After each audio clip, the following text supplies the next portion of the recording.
answer your question, I was so focused on my competition and my tournament, I didn't get to see most of the things. So, but I have no doubt that those things must have been happening.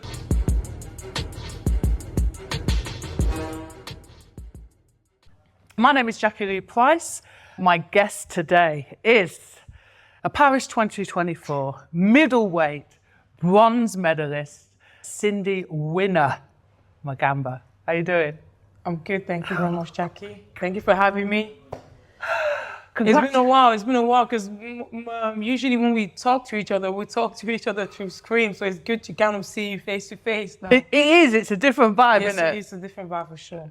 So firstly, listen, oh my God, congratulations on winning the bronze medal. Thank you very much, thank you very much. At least you admire me, you know what I mean? You've been here from the very start, before I qualified, before I went to the Olympics. So it's nice to hear from the people that have been supporting me through from the very start.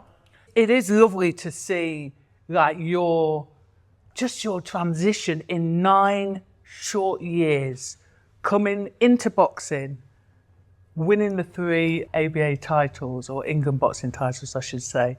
And then fast forward, Europeans, on the international stage to a bronze medal. I mean, it's absolutely amazing. It is indeed. Like you said, in the European Games, I missed out on that one for the qualification, then went to Milan in the world qualification and guaranteed a place for me in the Olympic. And then, I've gone through so many international, I was in the ring with the best of the best, and switched some of them, then end up getting, medaling in the Olympic, and they ended up beating me, and then here I go. Oh my God, guys, come on. That's the first rules in film. See, like I said, I've been in the ring with the best of the best, got as many. You gotta think I started boxing when I was 15 years old, I'm 26 now. And I've only been in boxing for about nearly 11 years. And for someone like me to go to the Olympic and leave with a medal is the most unthinkable thing ever. I think people that have been doing boxing many more years more than me will have not believed that someone that has been in boxing for this short amount of time can have achieved the most amazing thing. As a person that have gone into, with life with so many barriers and so many things to overcome, and to go in the Olympic, that wasn't kind of like it wasn't kind of like something challenging as what I've gone through in life. So, yeah. So just let me sort of, in case people don't know your story, you weren't able to box for GB Boxing because of your immigration status. Then the opportunity comes up to box for the Refugee Team. And then you become the first woman. Is it the first woman to qualify? The first ever, not even human, the woman, the first ever person, athlete. And also in the Olympic, the first ever person or athlete to leave with a medal in the Olympic. Because this was like kind of the 3rd cycle. The first cycle was in 2016 in Rio, and the second cycle was in Tokyo, and then this was the 3rd cycle. So throughout the 3 cycle, I was kind of like the first ever person to qualify and the first ever person to win a medal. It is a tremendous feat. It is a tremendous feat. It is indeed. But to me, when people tell me, have you already noticed what you have achieved? Do you know what you've done? To me, I was just another athlete. And understand I'm a refugee athlete. I was just another athlete that was hungry. That was not just there to participate. I was there to leave with the medal. To leave the medal. To leave with the medal, because I worked hard for it and I earned it and I deserved it.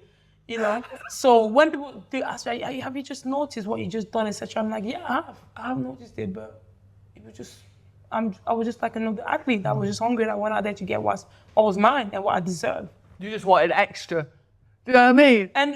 And whatever comes with the rest that comes with it, hey, my hands are open, I take it. Hey, listen, it's true. I mean, I think what people are referring to is that for you, it probably doesn't feel like the biggest feat that you've been through, and we'll come back to that. But for most people, it's a tremendous journey, not only because of the short period of time that we've discussed, but because of all the things that you've been through, do you know what I mean, to get there. So I guess they're looking at it from that point of view, that like, boy, this is unless, like, this is big. I have this thing about me sometimes where I kind of I come out my own. I take my opinion and what I think, my mind on how I think about certain things, and go into how people's other mindset, and I see their own way, and I'm like, right, okay, so this is how their life is. This is what they're going through. This is what they view, the view that they have, their opinion. So now, so you think about it that way, their way, then I'm like, all right, okay, I can actually see it the way that they see it. You know, forget that you're an athlete. Forget that how you push yourself, what you've gone through, and the goals that you set for yourself from many years ago before the Olympic or before the qualification, and just look at it in the way that they're seeing it. I'm like, right, okay, they're actually true. That's what I told you. That's why I look at it in the way of like, this is what the third cycle, and what people thought of refugees actually, just refugees in general, that they're just there to participate. They're not really going to push themselves to try to hit the medal. And I'm like, right, I'm going to prove you guys wrong then. And boom, that's what I did. It's true. I think, like you say, people expect like it's just the participation and, you know, congratulations for getting there. I think what was amazing for you is, you know, you have this strength, you have this tenacity, you've got drive, all of those things. And then on top of that, you get to obviously still train alongside 100%. Team GB. Yeah. So what happens when you kind of get to the Olympic Village? Do you then sort of share with, obviously I'm guessing you're still training with them. Yeah. Do you share rooms with the team, or are you kind of separate and you're kind of on your path with the refugee team? How does that all work? No, you know, Team GB have always been supportive of me. Before I was in the qualifier, that had some GB coaches on my corner. I was able to qualify for the Olympic with the whole Team GB team, and the other athlete that I've gone to try to qualify for the Olympic. When we did arrive in Paris, they were holding a training camp for a good couple of days, and I was welcomed into the lounge of Team GB in general from every sport. We had a full day where we had to gather with the whole Refugee Olympic team. I got to meet all the Refugee Olympic athletes, you know, and it was the first time ever I met them, because usually you just learn about them through, you know, social media, or like, because we all live in different sport, we all live in different country, and we are in different sports, so it was good to kind of gather together. When I moved into the Olympic Village, the Refugee Olympic team had their own building, and the GB team had their own building, so I was still training with them. We're still keeping in contact with each other, but we were just not staying in the same building, kind of like. But it's not like they were not on my side; they were always on my side, and it just shown it. Obviously, during each of my 5 we were together. Each of my 5, but I was just not in the same building, like where I was sleeping or resting or having a shower, or like keeping all my suitcase and everything. I was staying in the refugee building. So in respect to staying in the refugee building, does that make a difference though for you? Because you all are kind of going into this whole situation with the same background. There's a shared experience that you don't even necessarily need to discuss. Do you know what I'm saying? Mm-hmm. Did that sort of help you during your process of being in Paris? Yeah, 100%. I think the thing with me, I've always been like, you have to expect the unexpected. You know what I mean? So I kind of knew already that when we got close to the Olympic, I was not going to be with Team GB as much as I was with them all the time. Because you got to understand that when it comes to certain situations, there's going to be some separation, and you have to be very, very grown up and strong, have a thick skin on understanding that separation and just how find and how to deal with it. And also, the Refugee Olympic team gathered us for 4 days, like I said before, just to give us a bit of taste of what it was going to be like once we move into the village. And when I was with Team GB, before we arrived in Paris, we did have a conversation about me. You know, so I knew a couple of months ahead that I was not going to be with them that much 24/7 as I am. Like I said, I see Team GB every week. I go down in Sheffield down there for my training camp more than I see some of my Team GB mate more than I see my family. So they were kind of like my family. So having to get used to know the family was kind of like, so I had to get prepared. I had to get prepared for it for a couple of months ahead before the Olympic. Do you know what was going through my head then? No. It's like, okay, you've got let off the leash, you know, mummy and daddy, they're out of the way. They're out of the way. Is it true? Because I've heard some stories about that Olympic Village, that there's, let's just say a bit of partying that goes, that's me trying to be polite. There's a lot of partying that goes on. Listen, man. It's the Olympic Village is what people ask me. So people ask me, how's the Olympic Village? I say the Olympic Village is like imagine this town Bolton that I live in, right? There's like fridge and food everywhere that is free. There's vending machine, there's canteen, there's like shops where you can get everything for free 24/7, right? So even drinks and everything for free. So when you leave, when you leave, there's games and there's machine where you can play games and there's screen where you can change channel. Or there's computer where you can go on the internet, etc. It's basically, that's what they call it. Not everyone goes. Well, that's what people say that phrase of. Not everyone goes to the Olympic. Only certain people go to the Olympic. Imagine if they bring the whole world into that village. It will become a whole mess. So, because listen, if you put everything in one place, why do you expect people to buy? That was the right answer, though. I was far too focused. I was far too focused on my competition. Far too focused on my competition. But yeah, it sounds amazing, to be honest. It sounds absolutely amazing. So talking about, obviously, the games, you have 3 opponents. Your first one, you beat, let me make sure that I get her name right, Tamara Tibu. Was she not the number 1 seed? Yeah, she was. And she was number 1 in the whole world. The whole world, she was number 1. She won a lot of title. And the night before the draw, out of all my opponents, that I knew at the 75 kg, I would have never thought she would have been my first opponent.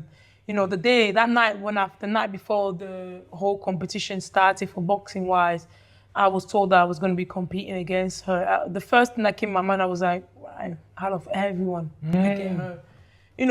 Actually, we moved in the village a couple of days before the draw. Like I told you, they had vending machine and they have a Costa coffee, what do you call them? Them things that you can connect it to your car and you can drive in, it stick to your car. The car brew. This is definitely for young people. Yeah, this is definitely for young people. Basically, they have a metal building, right, that they had in the street where people can go and ask for coffee, cookies, sandwich, and everything. It's free, open 24/7. And I ran across her and I saw her. We were hugging each other, we were talking, because me and her are actually friends. And for me, on that day, to find out that we were going to be competing against each other, was like, right, okay, so this is boxing, right? This is boxing. And then that's what they say, is that's the bad thing of going to training camp, where you get so close with the person and then you end up competing with each other. I mean, so talking about, firstly, her being the number 1 seed, I'm going to be honest, I was like, oh, why did you have to be the first one? Why?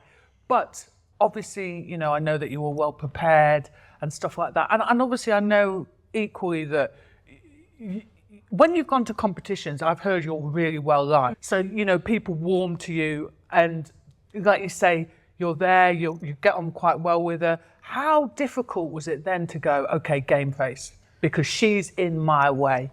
It's not difficult at all. Let me tell you something. I think not just as an athlete, but as a person that has gone through so many, I will say it again, so many obstacles. When it's time to go from 0 to 100 real quick, and from 100 to 0 very, very quick. And I'm not going to sit here and say I'm the only one that goes through that way. I'm sure many other athletes, not just in boxing, have that mindset like me. And I'm sure she would have had the same thing. You guys just got to think about it this way, right? I have my diamond, and if someone I'm friend with is trying to steal that diamond away from me, I'm not going to let them steal. And I'm going to try. Whether you're my friend or my best mate, I'm just not going to let you have it because it's mine, And I knew that this was a second Olympic, and this was kind of like her life changing. She worked hard for, but that doesn't mean that I didn't work hard for it. That didn't mean I didn't just qualify just to qualify and go to Olympic and just be like, yeah, I just qualify and I say now I'm ready to go home. No, I knew she would have been able to bring a lot to the table, and I thought about every type of situation that she would have been able to bring, and I'll be able to handle it. If you watch my fight with her, they gave me a count within 15 seconds of the bout. And I was very, very calm about it, even though I lost the first round. I went back on my corner and I was like, yeah, no, I lost the first round. I went there and I won the second round, and I won the third round. So it was kind of like I was very, very prepared. I was very prepared. I had a great team by myself, and I thought about any kind of situation that I would come across, and I was able to kind of adapt within that moment.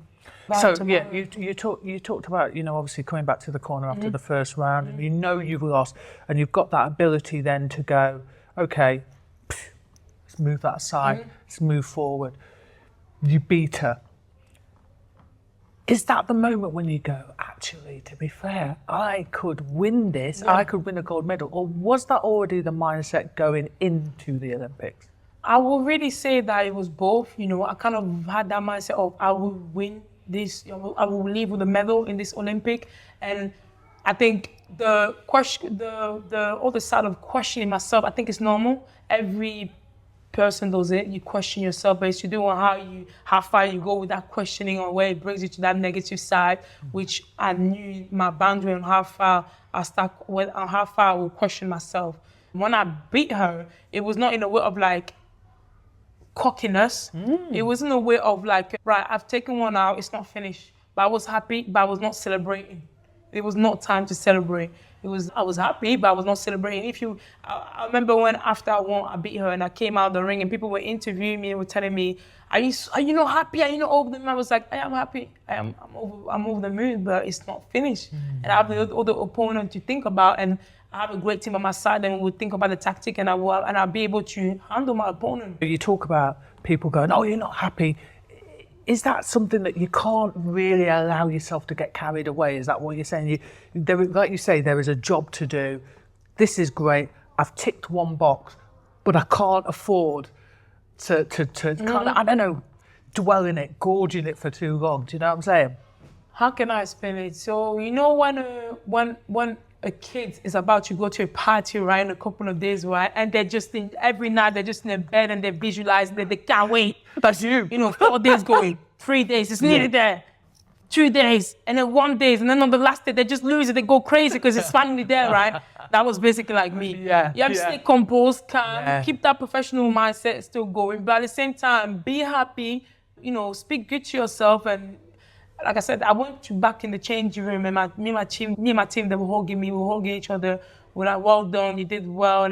But we still had that face just automatically change of like, okay, it's not finished. If you watch my last fight, you can see that when they said my name, or they said the blue corner, right, I jumped in the air out of choice, that was real emotion. It wasn't something that I faked, because I actually thought I didn't fully win.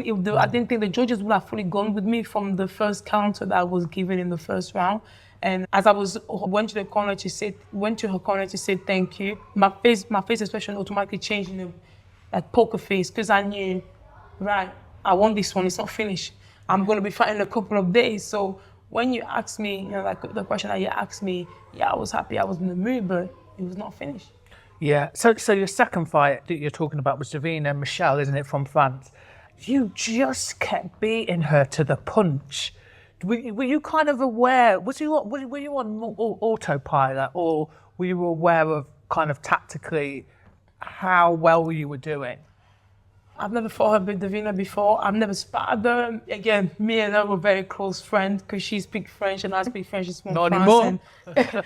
She's from France, and my mom lives in France. So time I go to France, and we were in a Cologne, Germany, a competition in Germany called Cologne, and she was boxing. At that time, I was boxing at 70 kg, and she was boxing at 75 kg. So we were not at the same weight at that moment. That was at the time when I was boxing at a different weight category. And we got to speak to each other, and we were great friends. But going back to your question, I just knew that this was a second opponent I had to take out, and I just gave my all to just take it out. Again, I was fit, I was strong, I'm very technical. My IQ was very sharp. I mean, he's still sharp at that moment. So I knew that whatever table, whether you're southpaw, whether you're orthodox, whether you're a mover, whether you're a boxer that just stand and like to just go for fight, anything you think of, I will be able to adapt into it. And I knew that she will have had loads of support. Again, like with the 2024 Paris, we're holding in Paris. She's from Paris, a French girl, and most of the crowd was supporting her. I knew some of the crowd would have been booing me. Again, my team prepared me for that. They told me that this was going to happen. And again, my common sense of my own self, I knew things that would have happened. But after the first round, I just knew I got it on the back, but it was to do with not losing myself, not just getting too confident and taking the piss out of your opponent, still having the respect for them, because you know they're good too. They're not just getting in the ring. They didn't qualify just to qualify. They qualified because they were good. And I knew that the opponent that I was going to be facing in the Olympic were the top of the top. So I still kept my composure and my respect for her, and I ended up winning 3 rounds, and I won the round, and I won the fight unanimous. So then we get on to that next step, don't we? And then so the finals was obviously against Bilon from Panama. Unfortunately, it didn't go your way. It was on a split decision. Everyone was kind of hoping, but you know, when she got that point deducted, everyone was like, okay, please God, please God. Are you a great believer, though, that everything happens for a reason?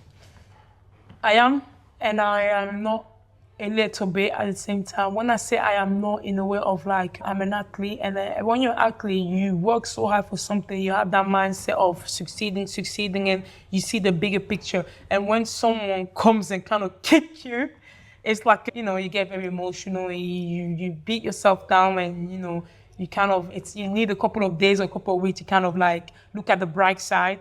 And when I say bright side, I mean I am, in a way of like, I am a big believer of like, everything happened for a reason, in a way of like, I had to look at what I've accomplished, how far I've come, and me becoming a no one when I came in the Olympic, and now all of a sudden everyone knows about me, and I hope that people will keep on knowing about me because I've done the unthinkable, you know. And I thought I won that fight, definitely. The first round, I didn't believe I won it.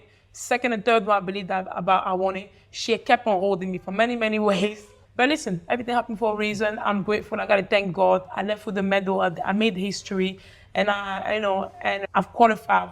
I've done the unthinkable after so many obstacles that I have gone through in my life, and hopefully in the future I can keep on succeeding in many things. So, just in terms of obviously the performance, were you happy with the performance, or is there anything that you would have changed about that particular fight? About the third fight? Yeah.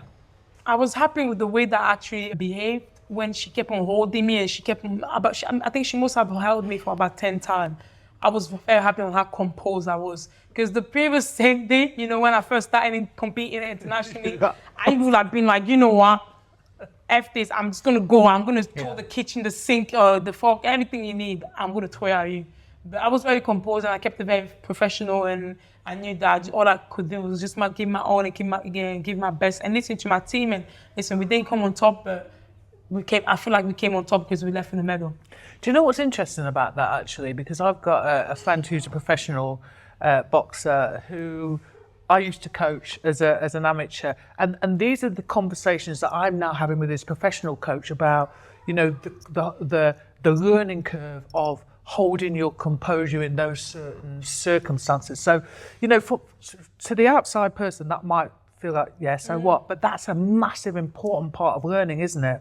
It's that thing when people always say, you gotta stay relaxed. You know, when someone is boxing, you gotta stay relaxed. You can't force it. If you force it, then you're thinking about it too much. Just relax, because when you relax, everything flows. So I feel like when in there, if you're very composed and relaxed, then everything will just, you know, flow all at once. Without to the point that you will be even shocked on what you've just done. It becomes effortless, doesn't it? It becomes the flow. That's that flow state. Yeah, it just becomes like, that moment's just passed, and it's like, did I box? Did I throw that? Do you know what I'm saying? Exactly. So yeah, it's beautiful. So you've talked about drawing inspiration from powerful women in your life, and particularly your mother. Indeed. And that looks very different to different people. Can you define what makes a woman, particularly your mother, powerful? My mom is, ever since I was little, my mom has always worked very, very hard. For me, mainly, let me tell you something, Jackie. The way I see life is, life goes up and down, down and up. It's never straight, right? It's never going to be straight. And in every journey that you choose, it's never going to be straight. You're going to fall down 10 times and get back up once, or maybe get back up 4 times and fall down even 20 times, right? And I believe that too, keeping your head held high, pushing, keep on pushing, no matter the failure, keep on pushing, you will succeed, and you will be a motivation for someone in their future, etc., right? And my mom, she has gone single mom, taking care of all her 6 children, right? Working 3, 2, 4 jobs. We even had to move into a new house just because she found a new job. And, while she's still young, my mom had her first child when she was about 16 years old, right? A young woman didn't really get to live her teenager and adult life. She basically had to have children and, and put everything. We basically became her life. She couldn't even take care of her own self. From a young age, having to give birth to loads of children and thinking about, I want a better future for my children. So what can I do to make them have a better future? I want them to, create a career for themselves, have hope in their life. And my mom lives in Paris at the moment, and she's still working at her age. She works in the market, and she wakes up early in the morning at 4 a.m., get to the market at 5 a.m., work from 5 a.m. to about 4 p.m., get back home at around 6 p.m., So from 4 a.m. to 5, let's say 6 p.m., by the time she get home, she's a grafter, right? So when people ask me, who's your role model? My mom is my role model because she's doing the rawness. She's doing the rawness, right? I'm not saying that all the role models are there not doing the rawness, but from my point of view, from my eyes, what I've seen, because I've seen my mom work hard, and that's why, moment when I was getting ready for the Olympic, when I'm doing something hard, my hardship, my paper situation, everything, I thought about, wow, my mom is doing her best and the best ever since I was born, and I'm here complaining or feeling sorry for myself. I need to fix up quick time, I need to fix up.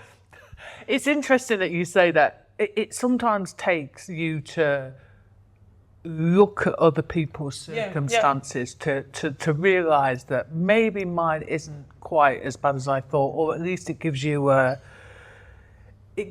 hope.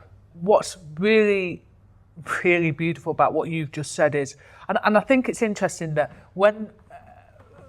I think for certain people, they don't realise they're an inspiration to other people. They're just being themselves. They're just getting on with life. And I think the important message there is you never know who's watching. No. You never know who's taking inspiration from you. And I think in some respects, that's when you need to come correct. You know what I'm saying? You need indeed. And I can see here with you, Jackie, you too. You must be, you must have gone through so many things. And speaking to you, I can get, what you've overcome as an inspiration for myself. So I don't have no problem for people to say when they ask who's your inspiration and they say superstars out there, like, I like them, but they're not to me, they're not, I can't relate to them that much. I can't relate because I don't think they've gone through what I've gone through, And everyone's different, everyone have different role model, everyone have different inspiration. And for me, I always think, look at the real life, real people that you speak to and you communicate with, they can be your kind of inspiration.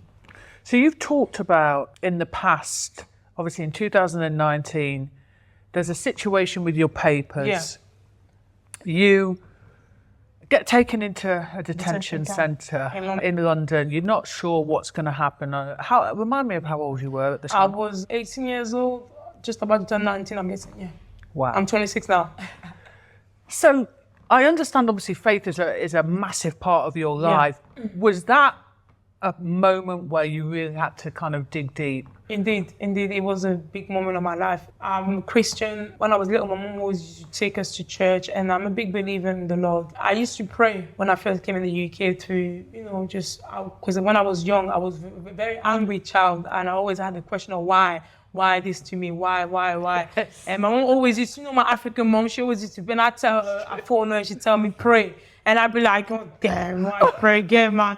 Why can't I just give you an advice? What do you mean pray? What is prayer going to do? Again, praying. Every time when I always used to tell her something, I can just hear, all you need to, I just like, stop there. I know it. I understood, okay. I'll just do it. But there was actually one time when I was going to situation with my paper, right? And then I was like, Mom, I was having trouble with my paper from 16 years old to 21. I got my paper in 2020, right? And I was like, Mom, I'm tired. I don't have no hope no more, And I'm exhausted. And my mom just told me, come on, let's pray. I got on my knees and she started the prayer, and then she told me, okay, you speak to God now. You tell him what you want for him to do for you. And she said, don't say it out loud, but say it in your voice. And I just spoke to the Lord, and I told him, God, please help me. I'm so tired. I spent so many years in my situation, my paper, trying to fix it, and I'm trying to go on with my life. my day-to-day life, but I feel like I'm drowning here. And I told him, if you just help me with my paper situation, I will keep on believing you and I will keep on working hard and I will never stop. And within a couple of months, boom, my paper was fixed. I got my paper was fixed and I got my refugee status. And that day, I remember that day like it was yesterday when I got my refugee status. I remember phoning my mom. I was working, right, in a takeaway. And my brother Kenneth called me and he tells me, oh, the solicitor just called and he said your paper will fix. I was like, stop lying, you're joking. He was, I'm not joking. I'm actually being the truth. I'm telling the truth. We have to go and see him in a couple of days. He has your, the letter from the Home Office that said, you got the refugee status, you're allowed to stay, and you can go to university, you can work legally, and you can travel. It still did not hit me properly. After a couple of days, we go and he gives me the letter and he's telling me, okay, you have to do that and that to get your travel document and to get your residence permit card. That says that you're allowed to work and you can show that as your passport. And I get given it, right?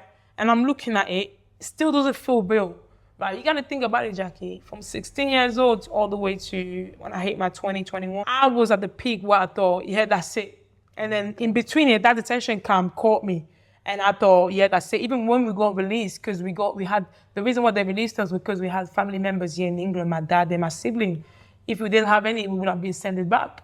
And in between them years, I thought that was it. And after all that year, when you get given finally what you wanted, it takes time. It's like my medal. It's like a medal, my Olympic medal. Yeah. Something that you work so hard for and you finally have it. And people ask you, does it hit you now? Do you feel like, does it hit you what you got a medal? I'm like, yeah, and not at the moment. And let me tell you, it's been a couple months now, ever since the Olympic. It has hit me that I won a medal, but it hasn't fully hit me there yet that I've won a medal. And I think it was the same with my paper situation. And, I remember calling my mom and telling her that I've got my papers. She cried. She cried so hard because she knew my mom has invested so much in me on trying to sending money, for my paper situation. Because it's not free to apply to Home Office with a document. You have to pay $1,000 after $1,000 and we spend so much money. And my mom was not happy that we were not able to spend that much money anymore. She was just happy that after so many years, finally, it came to the end. And not just the end of hardship, but the end of glory. Did your mum, because my mum has a thing that as soon as something comes to pass that you've prayed about, the first thing she'll say, did you thank God? Did you thank him? So I did. You don't have to keep telling me. Oh my God. Yes, she did. My mom did. She's like, it was God's work. Obviously in Spanish, not in English, but it was God's work. He's the one that did it all. You should always love him, always trust in him. He's the one you should always go to all the time. And let me tell you that ever since that day, he's the only one that I speak to. I always speak to him by the time I wake up in the morning, by the time I go to bed. Even in my day-to-day, I always think of him. And I think he put me in this world to go through so many obstacles. And life is never going to be straight. Life is never going to be straight. There's going to be some, zigzag, you name it. It's never going to be full straight. And even when you achieve the best of the best, it's never going to be fully straight. You're going to come through because that's life. That's life. It's true. And what do they say? God gives his strongest soldiers the biggest tests. Is that the right way? I've said that God gives the toughest battles to his strongest soldiers. And yeah, I mean, looking back, I know at the time it would have probably not felt like it, but looking back now, do you think, okay, I get why I had to go through this, and this. This has prepped me for the biggest stage to date, biggest stage in your life, and in the biggest platform in sport. Indeed, I think if I had not gone through what I've gone through from ever since I came to the UK, to first learn about boxing, to first learn that I didn't have no papers, to first learning that I was going to be arrested in this detention camp, this immigration center that I used to go and sign in every weekend. If being Jimmy Boxing looking at me, and refugee organization wanting to help me, support me going abroad and competing and training camp with the best of the best, qualifying for the Olympic, and then going to Olympic, you told me my life was going to be like that in a couple of years, I would have sit down and told you no. You're lying to me, but So every time, even before the Olympic, when I was getting prepared for the Olympic, I used to look back at my life and what I've overcome and what I've achieved, and I thought, the Olympic is not going to be, me stepping in that ring with that opponent is not going to be hard as what I've gone through. It's just not possible. Because one thing, this is what I saw it. In me in that ring, I can control whatever I do. I can control it. I'm in control of it, right? The things that I've gone through, that's my paper and etc. I was not in control of it.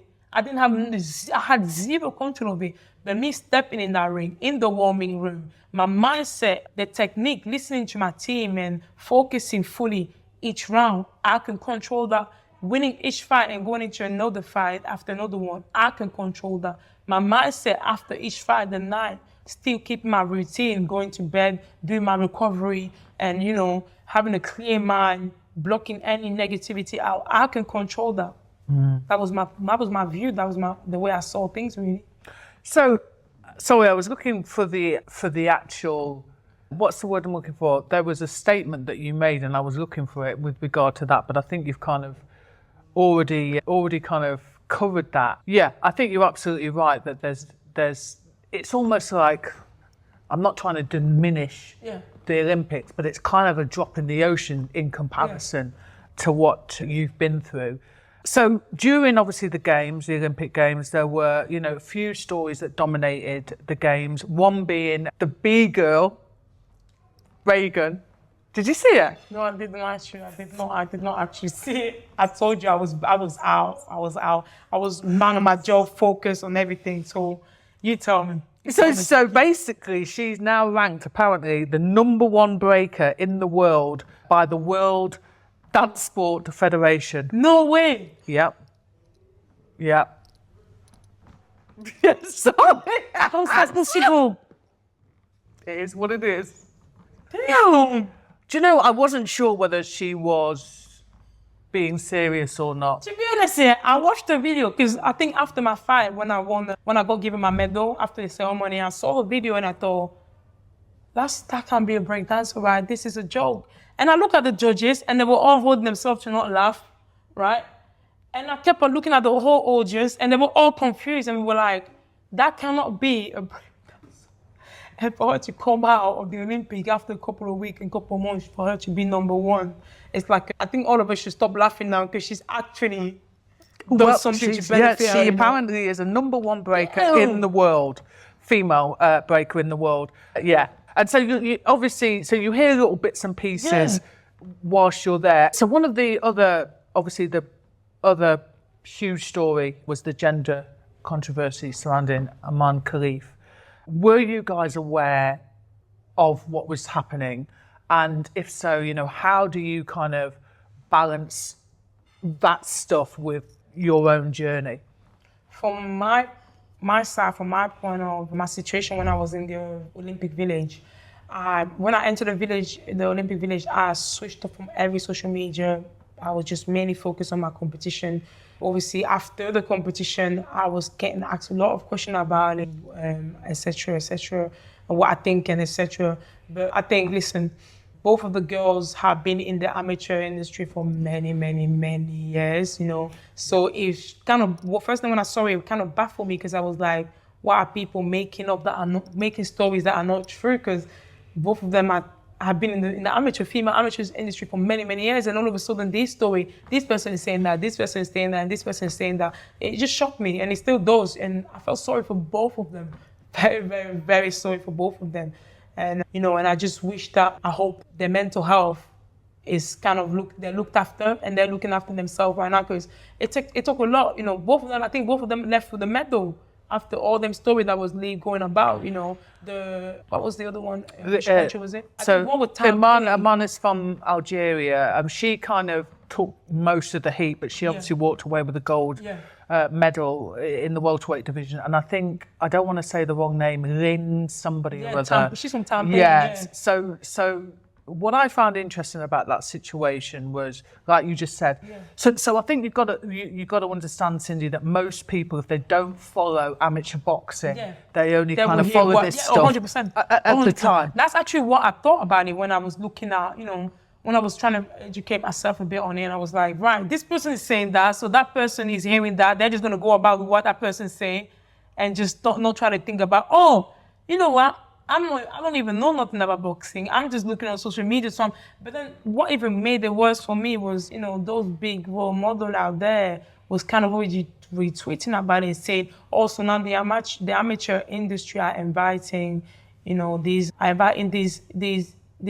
these whatever name they'd call them into the amateur industry when they've been there for many, many years. So this was the thing that I had discussions with people and saying, we all know in the amateur scene, everyone kind of knows everyone from the circuit, regardless of whether it's national or international. You guys would have known ahead of time. 100%. Not necessarily you, but the trainers, because they analyse stuff. So this wasn't a shock that these two ladies were entering the games. And for me, on the outside, just number one, it should not have got to that stage where either athlete were put in that position. And I include Angela Carini in that, the lady that pulled out of the fight. To me, was that handled well? Not particularly. I think she could have pulled out ahead of time. I don't think she needed to do the whole dramatic thing in the ring.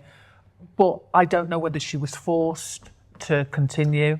You never know how certain people. Me, I'm the type of person where I don't really like to judge someone and say you never know at the end of the day why that person fell, why they did what they did.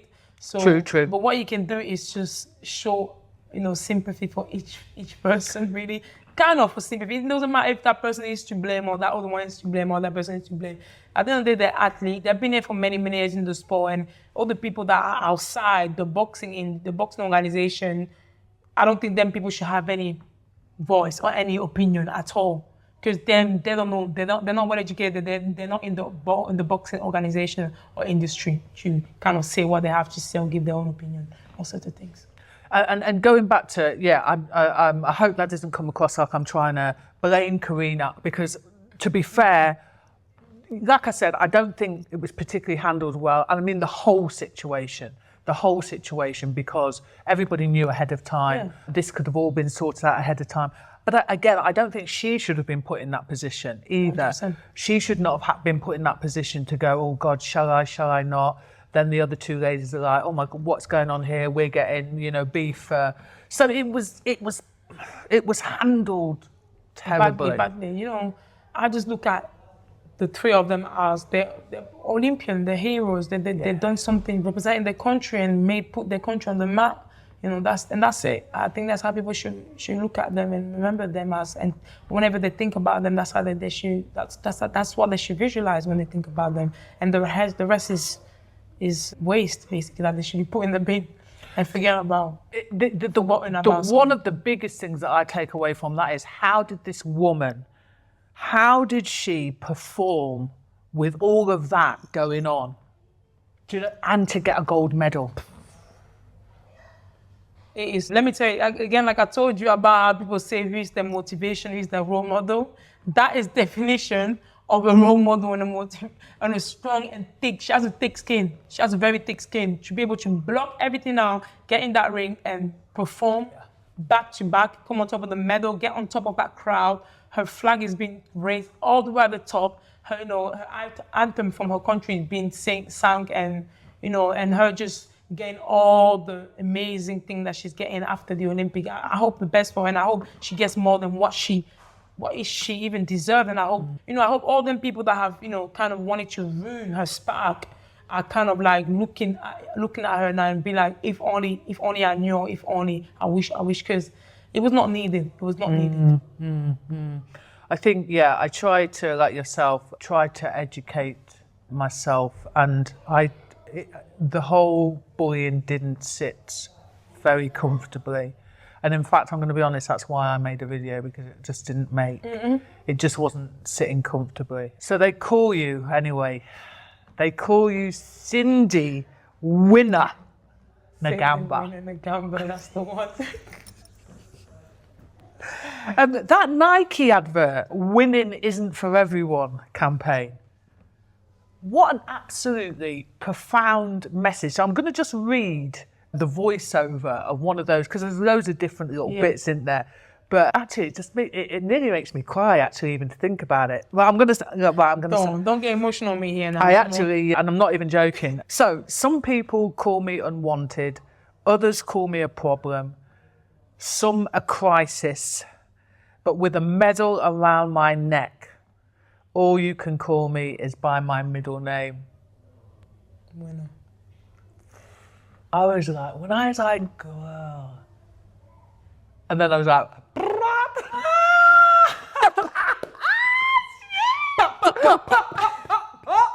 but that statement is literally like, that's the epitome of let your hands do the talking. Let me just zip it up. You always know. Zip it up. Zip it up. It literally, honestly, I saw that the other day. I hadn't seen it before. I'd seen, one that I actually feel quite choked. You know, the Rolodex thing. Yeah. You know, on the bus shelter. So weirdly, on one of the days that you were boxing, I was out walking really early. And then this thing it's quiet. It was quiet. And then, I was like, no. I said, no, what? Do you know what I mean? So that was the first thing that I'd seen. I hadn't seen this video. And then I saw this the other day and I was just like, no, this is deep.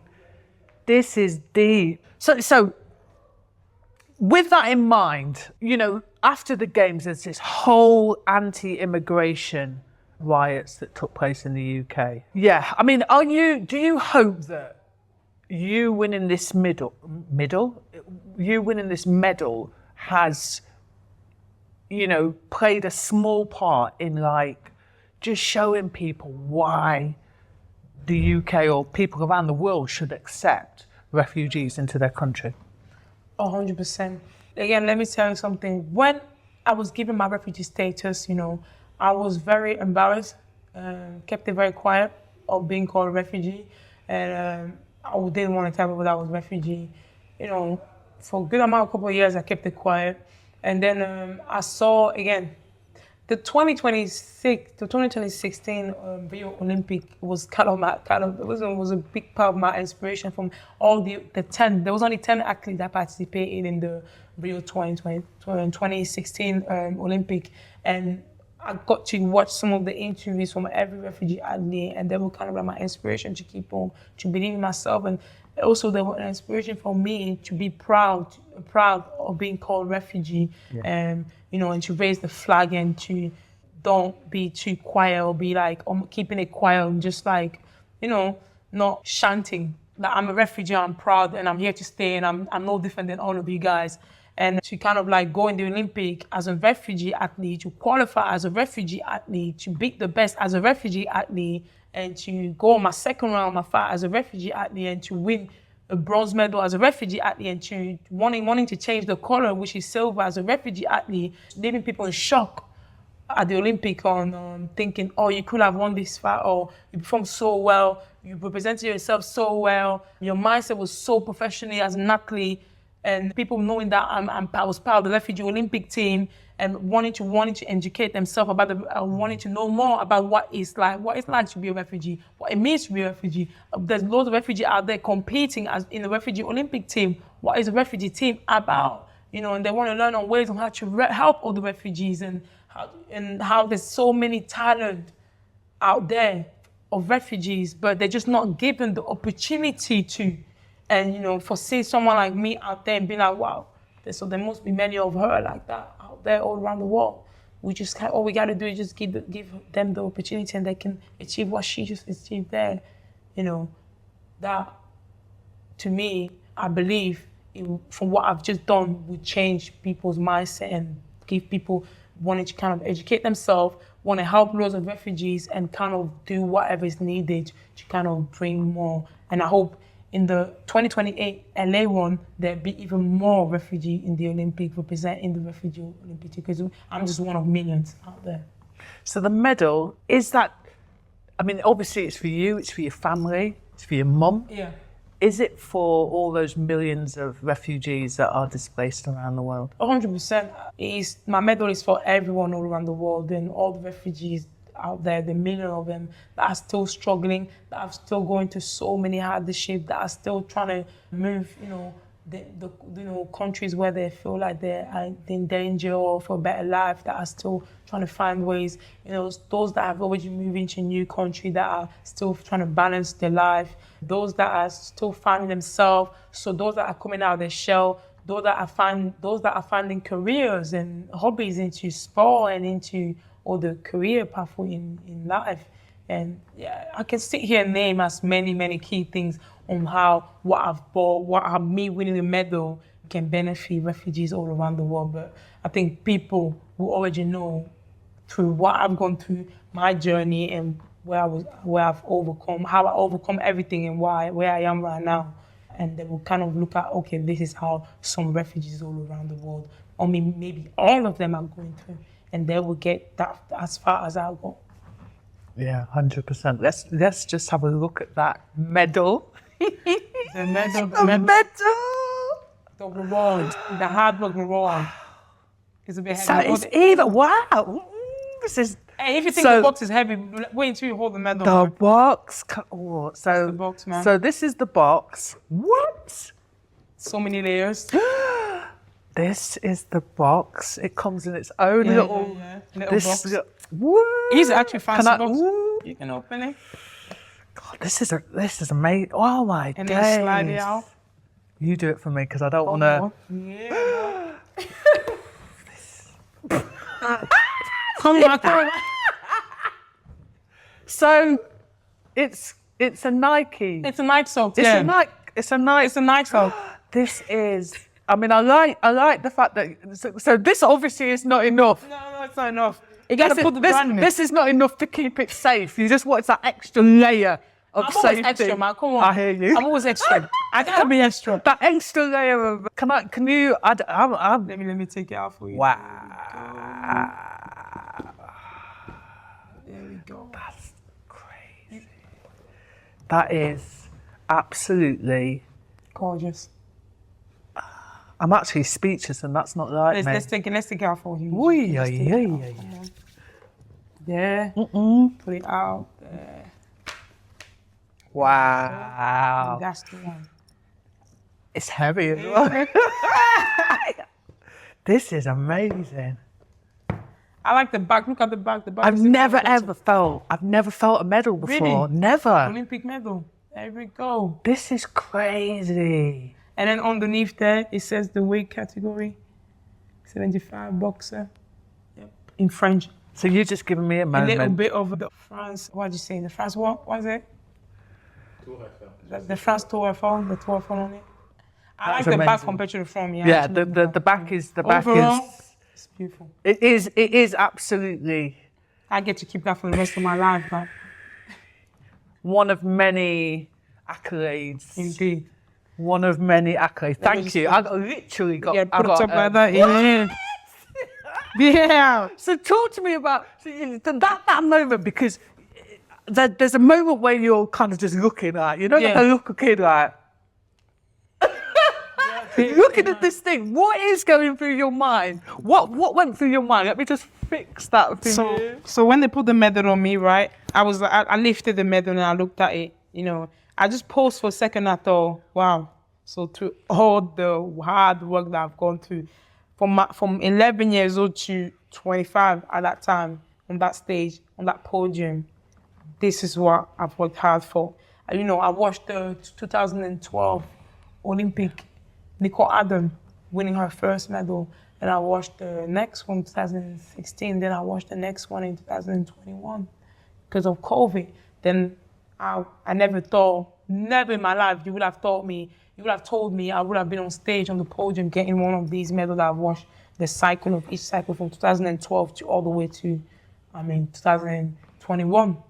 And, it just hit me. And I got a bit emotional. I got very emotional, and I thought, wow. Finally, I've accomplished that dream of mine, that dream of mine that I had in my mind every second, minute, days, hours, and week, and month, and years. And I finally done it. It's such an amazing feeling of relief and just positive energy, positive mindset, and just happiness and just I basically told myself, kid, you done it, man. You done it, kid. Yeah, you done it, kid. Well done. Well done. Obviously, I couldn't tap myself in the back. Well, you could. You know, I couldn't tap myself, but funny. I am still proud of myself. And, you know, your life must have taken literally a 365-degree turn. You know, let's talk about Vogue. Come on, what? Vogue, man. Not everyone get to be on Vogue, let me tell you. Not everyone get involved. Not everyone get a whole photo shoot on Vogue, man. That was a privilege. That was a privilege. It was indeed. Literally, I was thinking, you know, black female boxer, African tick. I mean, literally, there were so many boxes that you ticked. And how, you know, just how important is that in terms of representation for somebody that looks like you and me to be in a prestigious magazine like that? It was very important to me for me to kind of represent the black community, female, refugees. I can see her near me. And, you know, it's just because usually I feel like the type of people that you see on Vogue are not very much, you can't really compare to most of them. So for me to kind of be on the Vogue, people can be like, wow, she's gone through all that. It's the same thing with Medal, isn't it? She's gone through all that and she made it. It's the same thing with Vogue. She's gone through all that and she made it. And I can keep that book of that picture, that whole page of me, the whole page just for me, the picture of me writing on me. I can keep that until the day I die. Now, listen, I have a Vogue. I've been on Vogue. Have you been on Vogue? No, man. Have you been on Vogue? Have you been on Vogue? Have you been to the Olympics? Have you won to go to the Olympics? No. So yeah, just kind of sit quiet there. And that was not given to me. I earned it. I worked hard for it. Do you know what makes me laugh? I'm thinking of an interview that I did with you before when I asked you a question and it was like, you know, look at me now. Yeah, look at me now. Exactly. One other question you asked me, so all the people that I was saying, you know, you just came in the country not to do this. And I was like, I went to school, college, university. I went to Olympic, I qualified. I've done something I created something for myself. I'm not just sat just doing nothing. So look at me now. You know, I drive. I'm able to look after myself and I've gone to Olympic and don't think about that. I can even say, if you want me, look at me now. What else can you say? What else can you say? What more do I need and to do? It was not given to me. I worked hard for it. I worked very, very hard for it. It's not all given to me. And I'm a type of person that I don't like when things are given to me. I don't like feel sorry for Cindy. No. Why should you feel sorry for me? You don't feel, and no, there's many people all around the world and they work hard for it. They suck it up and they get on with it. So I just sucked it up and I just got on with it. I love that. I guess the most important, or one of the most important questions that probably everyone wants to know, are you going to stay as an amateur and go down that whole GB route, or is the pro scene calling? See, that's a very, very difficult decision to make, you know.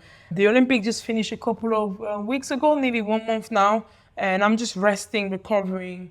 Obviously, I'm trying to spend as much time with family as possible. Because you got to think, throughout them time when I was getting ready for the Olympic and the qualification, I was not spending as much time with my family as needed. So I'm trying to just, you know, enjoy the moment, you know, be in the moment with my family, enjoy my own company and just be mind-free. Just know that I don't have to think about visual competition or tournament or be on weight, be fit, be strong, or think about any boxing technique or how I can each week I can get better at this training, this tactic, or this, you know, these punches, or, you know, get better at sparring or etc. I can just be free. My mind is free because I've achieved my goal. Yeah. I've finally done what I wanted to do. And obviously there's going to be a new journey, so that's why, whether it's the pro or amateur, I have to be very careful on what is best for me, what is going to benefit me, and if it's worth going that pathway. So that's why I'm taking my time with it. I'm being very, very careful with it.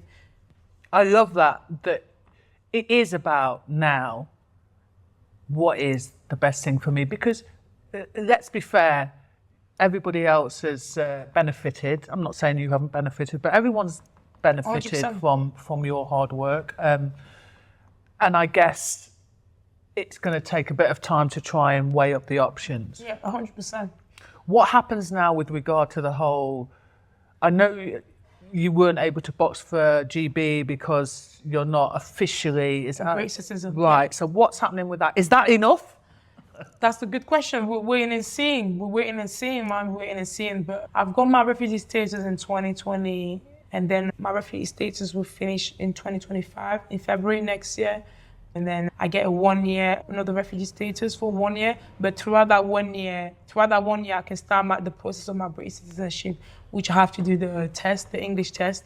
And then hopefully by the end of 2026, or maybe at the beginning of 2027, I will have my full British citizenship. So before 2028, I will be a British citizen.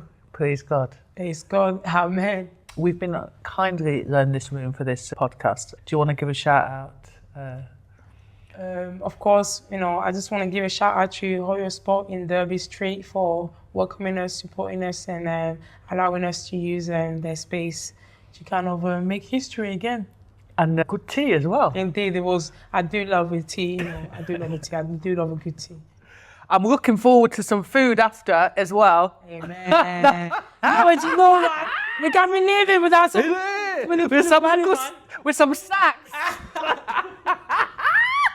So, joking aside, you are fortunate to be in a position where now you kind of get to use your platform.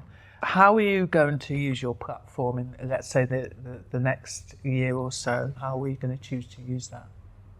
So first of all, I'm a refugee. I'm still going to be supporting the refugees all around the world, and giving back to the refugee community, giving back to my town, Bolton, giving back to the people that have been supporting me from the very beginning. But at the same time, looking after myself, depending on which journey is best for me, whether it's the amateur or the pro scene, what's best for me and what I believe is going to make me get all the way to the top up there. I'm not very much of a social person, as you can, I social and be on the internet and like trying everything. I like to I'm like old school, even though I'm not old school, but I like to keep everything old school and stay on my job, work hard and strive to every goal that I have. But listen, I would love to give to my community and people that have been with me from the very beginning to now as much as I can. So I will try my best to give back. You know what? It's been an absolute pleasure to watch your journey, honestly, from the beginning. I think this is the third or fourth. Yes, there's been so many interviews, and it's just to see sort of someone start from A, go to B, through to Z, and then I know there is definitely, regardless of where you're going to go, whether it's the pro or the amateur scene, I just know that this is kind of like, okay, this is the beginning of the beginning. Yeah. Do you I'm know? a fighter, listen, one thing I learned about boxing is I'm a fighter, and I love to kind of prove myself. When I speak to myself negatively, I like to prove myself wrong, and I like to prove people wrong, And I think within boxing, it's like a up and down, down and up. Or in the sport industry, it's like an up and down. So I'm never going to leave the sport industry, and I'm never going to leave boxing. Just to let people know that. So depending on which the direction I choose to go in, I will still be boxing, and I will still be succeeding in it. So basically, you're saying, watch out because I'm not done. No, I'm not done, and I just don't let my mouth do the talking. I let my hand do the talking in the ring, not outside, guys.